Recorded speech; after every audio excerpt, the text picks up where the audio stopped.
Welcome to my portfolio. For the last couple months, I've been working really hard to complete my portfolio. There have been many ups and downs, but I'm really proud of all the work I have completed and can't wait to show you. The page I am most proud of is my basic productivity tools page. I created an artifact through PowerPoint that followed a water drop named Wally through the water cycle.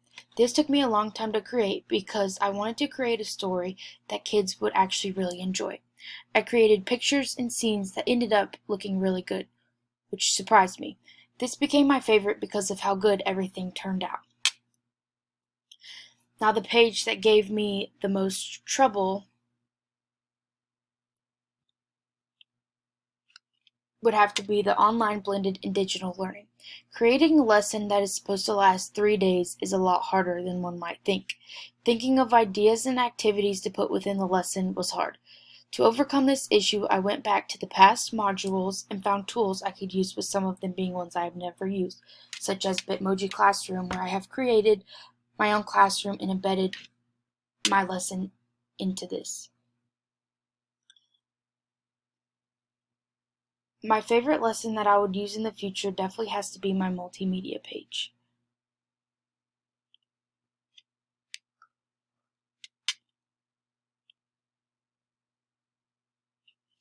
This lesson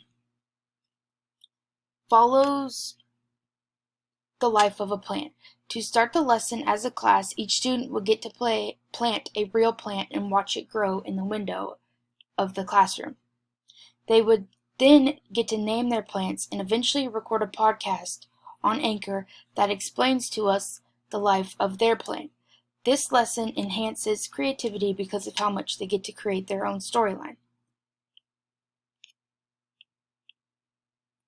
If I've learned anything this semester, it would be to how much technology can enhance students' learning.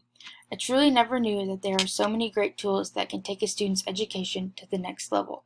I will definitely use many of these programs in my future classroom. These tools can meet so many different students' needs because everyone can find a program that fits their learning style best.